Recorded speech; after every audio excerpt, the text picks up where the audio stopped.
Halo Sobat Tempo, salam sehat untuk kita semua. Jumpa lagi bersama saya Tiffany Angelika dalam program Teras Negeri. Program Teras Negeri ini bisa Anda saksikan di kanal YouTube Tempo.co. Dan tamu saya hari ini adalah pejabat Wali Kota Bima, Provinsi Nusa Tenggara Barat, Pak Muhammad Rum. Halo, apa kabar Pak? Baik Mbak Tiffany, selamat siang sahabat Tempo dimanapun berada. Yes, ya. Hari ini dengan bugar datang ke sini. Terima kasih loh Pak udah menyempatkan untuk ngobrol-ngobrol bareng kita di sini, bareng Tempo semua dan pemirsa Tempo. Tentunya nih sebelum kita bercakap-cakap dengan Pak Rum, kita bakal berkenalan sedikit. Mungkin aku akan bacain profil, kalau misalnya ada yang salah boleh dikoreksi ya Pak. Jadi Pak Rum atau Muhammad Rum sebelum menjadi pejabat Wali Kota Bima punya pengalaman strategis, yakni sebagai Kepala Dinas Pekerjaan Umum dan Perumahan Rakyat Provinsi NTB. Penataan ruang ya Pak? Oke, siap. Nah, selain itu, Bapak Rum ini kelahiran dari Mataram dan pernah menjabat sebagai Kepala Dinas Penanaman Modal dan Pelayanan Terpadu Satu Pintu Provinsi NTB, betul ya Pak? Betul. Oke, siap. Dan selama 1 tahun menjadi pejabat Wali Kota Bima, Pak Muhammad Rum punya sejumlah program untuk menjadikan Kota Bima gemilang. Mungkin nanti boleh dijelasin ya Pak, Kota Bima gemilang itu apa sih? Kenapa Kota Bima gemilang itu sendiri? Dan untuk mengetahui lebih jauh nih, gimana pembangunan di Kota Bima, langsung aja kita berbincang santai Pak. Siap. Pak, sejauh ini nih, gimana sih Bapak melihat pembangunan Kota Bima? Iya. Jadi terima kasih Mbak Tiffany, pemirsa dimanapun yang berada. Selamat siang, menjelang sore mungkin hari ini. Jadi saya sekarang menjadi penjabat Wali Kota Bima, ingin membangun Kota Bima ini dengan jargon Bima Gemilang atau Kota Bima Gemilang dalam arti untuk tegak lurus saja dengan program provinsi. Provinsi itu adalah memiliki jargon atau visi NTB Gemilang. Sehingga kami untuk bagaimana supaya NTB itu bisa gemilang, tentunya 10 kabupaten kota yang ada di NTB harus gemilang juga. Gemilang itu didefinisikannya seperti apa? Ya, gemilang itu cemerlang, masa depan, sejahtera, dan segala macam seperti itu. Dan ini kami coba melihat dari segi investasi, yang pertama juga, kemudian dari segi kebersihan, kemudian dari segi potensi yang ada, kemudian dari infrastruktur. Ini yang coba saya akan gali di Kota Bima selama saya menjadi penjabat Wali Kota Bima. Untuk penjabat ini memang tidak lama ya, paling lama 1 tahun, SK dari Pak Mendagri. Jadi sifatnya adalah penugasan, penugasan dari Mendagri. Jadi saya pun juga sekarang bukan mantan PUPR, tapi masih sebagai gadis PUPR. Masih ya, cuma nanti di PUPR-nya ada PLH yang melaksanakan kegiatan hari-hari. Dan saya ini penugasan dari Menteri Dalam Negeri. Oleh karena itu kami kemarin sudah rakor dengan Pak Menteri Dalam Negeri, bahkan ada arahan dari Pak Presiden di Istana yang menyatakan harus mengawal bagaimana program nasional juga sampai ada ke daerah. Jadi ada sinkronisasi program nasional, provinsi, dan daerah itu harus selaras, sejalan, bersinergi agar betul-betul sasaran daripada pembangunan itu bisa tercapai. Sebagai contoh mungkin kita sekarang punya PR besar kita adalah masalah stunting, penurunan angka stunting. Kemudian juga kita ada penurunan kemiskinan ekstrim 0% 2024. Kemudian juga yang tidak kalah pentingnya adalah karena kami sebagai penjabat ini adalah transisi untuk mengawal adanya kepala daerah yang definitif, tentunya harus mensukseskan Pilpres, Pileg maupun Pilkada di 2024. Oleh karena itu kami harus memastikan memberikan kontribusi kepada KPU dan Bawaslu. Nah, ini yang juga sudah kami coba dan kami sudah memberikan bantuan APBD untuk teman-teman penyelenggara pemilu dan Bawaslu.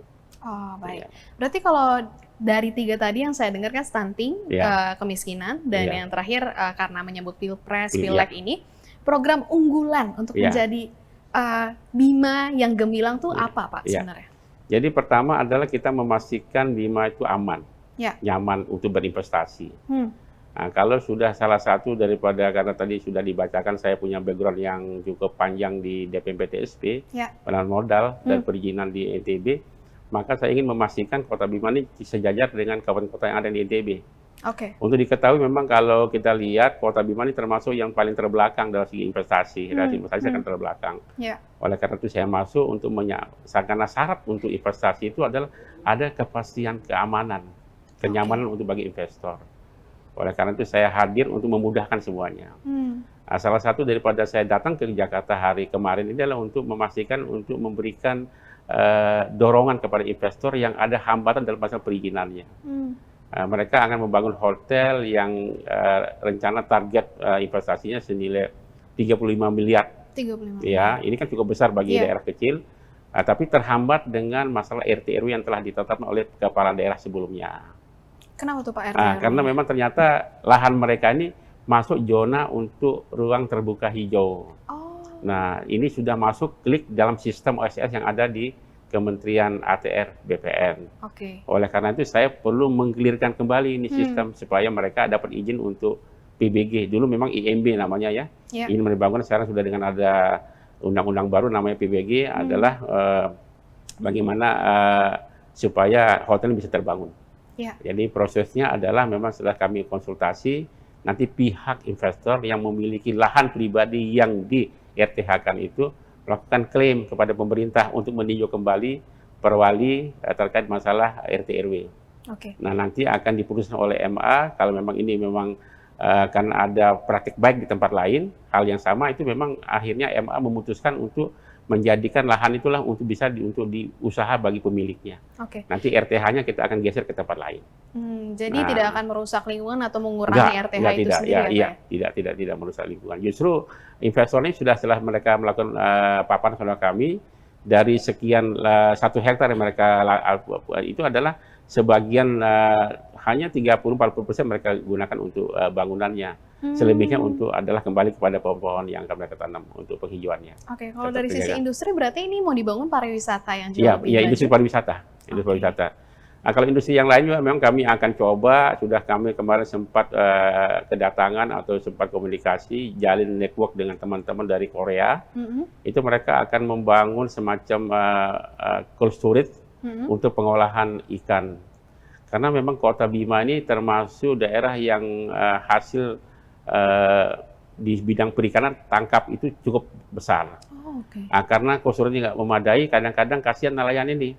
Overproduksi, daripada jatuh nanti ketika sampai di darat itu ikannya menjadi tidak harganya nggak bagus, akhirnya kadang-kadang mereka tangkapnya mereka lepas lagi, dibuang lagi. Kenapa? Kalau kebanyakan yang Karena nggak ada naik, harganya, akhirnya nanti ya? harganya nggak ada Iya, harganya betul, gitu. betul, Nah, ini betul. karena apa? Karena kita nggak siap. Karena cold storage yang ada existing ada di Kota Bima itu yang saya lihat adalah 100 ton. Nah, kita membutuhkan 1000 ton. Oke. Karena ini hasil tangkapan yang luar biasa. Yang berikut adalah kita lihat Kota Bima ini memiliki pengalaman jauh dulu adalah sebagai penyumbang daging sapi terbesar sebenarnya. Oke, berarti banyak peternakan di Banyak sana ya? peternakan. Nah, ini yang kita akan coba. Sudah ada RPH-nya, rumah potong hewannya. Ini kita ingin coba kelola, kita hidupkan kembali, kerjasama dengan pihak ketiga, apakah investor, untuk bagaimana memanfaatkan ini. Agar juga masyarakat itu ada tidak lagi mengirim sapi hidup-hidup ke Jakarta. Nah, jadi kita dipotong dulu. Pengirimannya mahal ya Pak ya? Ya, mahal dan berpotensi untuk ada mati di jalan. Iya. Dan ketika sampai di Jakarta harga juga bisa nggak stabil. Betul. Mungkin saya pikir Tempo juga meliput ya, berapa ketika Idul Adha kemarin kan jatuh itu harga sapi yang ada di Jakarta, kasihan peternak kita. Iya. Oleh karena itu dengan adanya RPH ini kita akan membuat semacam pengelolaan daging beku. Nah, kalau sudah daging beku kan bisa tidak masalah dengan masalah waktu kan, bisa Iya, kapan-kapan dibutuhkan bisa diekspor apapun dikirim untuk kebutuhan dalam negeri kita. Iya. Karena untuk di Mataram ini kalau saya lihat ada restoran-restoran untuk kayak beef stick yang ada di Kota Mataram itu saya lihat mereka datang dagingnya supply dari Lampung. Oh, jauh banget Ya, ya? jauh banget kan, padahal di dalam satu provinsi ada di Kota Ada Bima. juga ya? Dan bisa dicoba deh, sapi Bima tuh beda dengan sapi-sapi tempat lain. Bedanya apa tuh Pak? Lebih... Saya nggak tahu karena mungkin karena mereka hidup di hutan begitu ya, di daerah pegunungan mungkin lebih segar dagingnya daripada mereka tidak dikandangin gitu loh. Jadi itu yang mungkin membuat mereka tuh lebih sapi-sapi daripada Bima ini memang lebih disukai. Ya, Jadi terkenal kalau misalnya bisa di-searching lah mungkin bagaimana pengalaman terkait daripada peternakan untuk di Kota Bima zaman-zaman dulu. Iya, iya, iya. Ini saya ingin hidupkan kembali. Berarti ini sinergi antara pengusaha dengan juga pemerintah yang membantu peternakan mungkin ataupun nelayan tadi Iya, nelayan, untuk betul. dihubungkan itu seperti apa sampai sejauh Iya. ini Pak? Jadi yang saya akan coba bangun, saya memang terus terang aja kalau untuk kita fiskal kami sangat kecil ya. Kami hanya 800 miliar per tahun. Itu pun juga banyak belanja pegawai, jadi praktis untuk belanja modalnya mungkin 30%-nya, Oke. paling tinggi 40%. Ini yang akan nggak bisa kami andalkan itu Oleh karena itu kami sangat membutuhkan adanya investor. Investor, pemodal yang bisa masuk ke sana. Nah, itu tadi kita kembali lagi nih siklusnya nih. Pemodal mau masuk, ya memang harus kita punya daerah kita harus aman. Ya. Potensi sudah ada, tapi keamanan yang perlu kita jaga. Cuman saya yakin lah, kalau misalnya ini sudah berkembang, ada investor masuk ke daerah kami, rata-rata yang membuat tidak aman itu adalah banyak pemuda yang suka demo, ya mungkin karena nggak kerjaan ya. Tapi ketika ada mainannya, ketika ada investasi di sana, setelah mereka direkrut jadi tenaga kerja, mungkin udah nggak punya waktu lagi untuk demo. Nggak ada waktu lagi untuk berdemo. Nah, kalau untuk reformasi birokrasi sendiri nih antara ASN dengan juga masyarakat, gimana cara membenahinya itu sendiri? Iya, jadi memang saya seorang birokrat, seorang ASN, bukan politisi. Ya, ini penugasan ya sana ke apa namanya, ini bukan jabatan politik yang saya pegang ini, tapi memang agak semi politik karena memang kepala daerah. Jadi memang ingin membenahi birokrasi. Jadi birokrasi yang ada kemarin sempat terjadi disput ya, karena satu hari menjelang pergantian pimpinan kepala daerah itu sahabat saya itu melakukan mutasi H-1. Padahal mutasi ini sudah ada surat dari KSN mengatakan tidak boleh melakukan mutasi. Tapi beliau tetap melakukan itu sehingga menjadi apa namanya ya bola salju kepada saya ketika saya dilantik langsung di demo. Demo isinya adalah segera batalkan mutasi hasil yang dilakukan oleh pejabat sebelumnya. Nah, sementara saya ini kan taat azas ya, karena saya seorang birokrat murni, jadi nggak bisa saya berkuasa penuh untuk melakukan pembatalan itu mengikuti tuntutan para pendemonya. Ya saya harus minta dulu fatwa kepada KSN. Nah, saya menemukan KSN, saya bersurat resmi kepada KSN, dan alhamdulillah sudah ada respon Pak KSN untuk membatalkan mutasi itu, dan saya akan lakukan dalam minggu ini melanjutkan daripada KSN itu. Nah ini yang kemudian tapi di satu sisi juga ada juga yang demo untuk jangan dibatalkan. Nah kadang-kadang sangat luar biasa dinamika di masyarakat saya ini. Tapi itu biasalah. Jadi kita kan, tapi kalau kita sebagai kepala daerah, apalagi saya sebagai birokrat ini ya memang taat azas, kami ikut mekanisme yang sebenarnya, ikuti aturan perundang-undangan yang berlaku. Nah kalau kita sudah tegakkan, insya Allah apapun bentuk demonya mungkin nanti mereka akan paham seperti itu. Nah, jadi akan saya coba setelah saya menata kembali, menormalkan kembali birokrasi yang ada di Kota Bima, saya akan berpikiran ke depan untuk mencoba untuk melakukan penataan kembali, menetapkan orang-orang itu sesuai dengan kompetensinya, disiplin ilmunya. Karena saya lihat juga banyak kepala-kepala UPD ini kadang-kadang dipegang oleh orang-orang yang nggak sesuai dengan background-nya. Ya ada misalnya sarjana teknik, ya pegang hal-hal yang sifatnya non teknis. Ada non teknis, pegang jabatan yang sifatnya teknis. Nah ini jadi kan nggak nyambung gitu. Jadi ini yang saya akan coba melihat kembali, menormalkan kembali, sehingga apa namanya kawan-kawan itu bisa bekerja dengan baik lah. Tidak lagi apa namanya tidak berjalan ya sesuai dengan koridor yang berlaku. Oh, dari sisi kualitas SDM sendiri nih Pak, saya tertarik. Bagaimana kualitas SDM di sana, anak-anak muda di sana? Apakah memang mereka punya potensi dan background pendidikan yang bagus, tapi memang permasalahan adalah gap kesediaan dari lapangan kerja itu sendiri, atau seperti apa Pak?